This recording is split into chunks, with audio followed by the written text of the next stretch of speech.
अस्सलाम वालेकुम, नमस्कार, सत श्री अकाल। मैं हूँ शातिक शाह। आप देख रहे हैं शासन भारती न्यूज। आइए एक नज़र कुछ खास खबरों पर। धन्यवाद।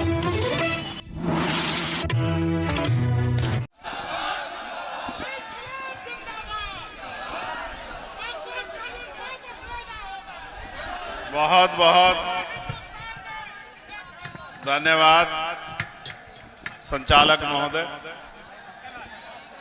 All India Muslim personal law board और इमारत सरिया और अन्य संगठनों के द्वारा वक्फ अमेंडमेंट बिल को अपोज करने के लिए, रिजेक्ट करने के लिए जो धरना प्रदर्शन किया जा रहा है, मैं इसमें सहयोग करने के लिए और अपना समर्थन देने के लिए यहां पहुंचा। प्यारे साथियों, इस मंच पर बहुत ही जिम्मेदार शख्सियतें बैठी हुई। मैं इस तरह से सरकार की इस कार्रवाई को समझ पाया हूं कि अगर किसी को कमजोर करना हो, किसी को बर्बाद करना हो, किसी को नुकसान पहुंचाना हो, तो लाठी से मारने की जरूरत नहीं। उसकी आर्थिक ताकत को कमजोर कर दो, उसकी ताकत को इतना कमजोर कर दो कि वो घुटनों पे आ जाए। सरकार ने सोची समझी नियत से किया है।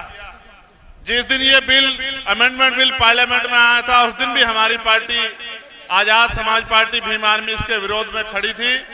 और जब जब जेपीसी ने के मेंबर कहीं भी गए हो कमेटी के, चाहे बिहार आए हो, झारखंड आए गए हो, हमारी पार्टी के लोगों ने मेमोरेंडम देके अपना विरोध दर्ज कराया था। और अब जब सार्वजनिक रूप से चर्चाएं होने लगी हैं, तो हम सार्वजनिक रूप से भी मंच से ऐलाना इस बात का ऐलान करते हैं कि हम इसका विरोध करते हैं।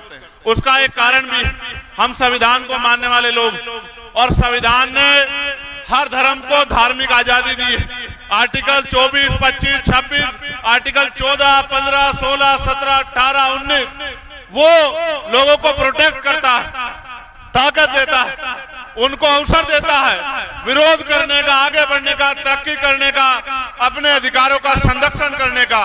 लेकिन इस सरकार की नीयत ठीक नहीं है। कल मुझसे कोई पत्रकार ये कह रहा था कि मोदी जी ने सौगात दी है, ईद पे किट दे रहे हैं। तो मैंने उनसे कहा, सियासत इस कदर लोगों पर एहसान करती है, पहले आंखें छीन लेती है, फिर चश्मे दान करती है।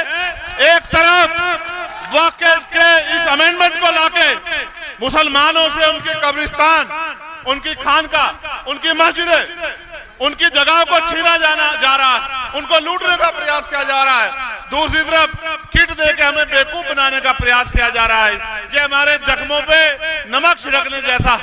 हम इनकी बातों में नहीं आएंगे। हमें संविधान ने प्रोटेक्शन का अधिकार दिया है, प्रोटेस्ट का अधिकार दिया है। हम अपने आप को प्रोटेक्ट भी करेंगे और हम बड़े से बड़े धरना प्रदर्शन करके इस सरकार को चैलेंज भी करने का काम करेंगे। और मैं बहुत जिम्मेदारी से कह रहा हूं, बहुत जिम्मेदारी से कह रहा हूं, एक बार जीवन मिलता है, बार बार नहीं मिलता। जीवन इसलिए याद रखा जाता है कि आपने क्या किया। इतिहास याद रखेगा जब देश पे कमजोर लोगों पे जुल्म किया जा रहा था, कौन किस तरफ खड़ा था। मैं यहां से खड़ा होकर कह रहा हूं बिहार के मुख्यमंत्री जी से कि वो कमजोरों की आवाज सुने और जो फैसला वो हर बार लेते हैं बदलने का, एक बार और वो फैसला ले ले तो शायद मुल्क के हालात बदल जाएं। मेरे आज भी याद है, लोकसभा चुनाव से पहले मैं यहाँ आया था, मैंने उनसे आग्रह किया था कि आपकी छवि बहुत अच्छी है, आपको देश में शक्ति का निर्माण करना चाहिए, सारे दलों को इकट्ठा करना चाहिए। उन्होंने बात तो मानी, लेकिन अंत समय पे वो बदल गए। इसका नुकसान उठाना पड़ रहा है। एक बार और बदल जाओ मुख्यमंत्री जी, और अपने साथियों को भी बदल दो, तो ये सत्ता का घमंड भी चूर हो जाएगा, जिस घमंड के जरिए कमजोरों को बर्बाद करने पे तुले। वो जो बिल है उसको पढ़ने की जरूरत है। वो कर क्या रहे हैं? वो सर्वे कमिश्नर की ताकत डीएम को दे रहे हैं। आपके प्रदेश में ही देख लो, औरों को छोड़ो। आपके प्रदेश में डीएम वो लगा है जो मुख्यमंत्री की बात को मानता है, जो मुख्यमंत्री के गलत को भी सही मानता है और जो मुख्यमंत्री कहता है उसको मानता है। ऐसी ताकत देके, शक्ति अपने हाथ में लेके वो डीएम के जरिए इस तरह के हालात बनाना चाहते हैं कि जिस चीज पर क्लेम किया जाएगा वो डिस्पोजल प्रॉपर्टी चली जाएगी, डिस्प्यूट प्रॉपर्टी चल जाएगी और वहां के जरिए देश में वो माहौल बनाया जाएगा जिससे भारतीय जनता पार्टी की राजनीति आगे बढ़ती रहेगी। ये एक सोची समझी साजिश है।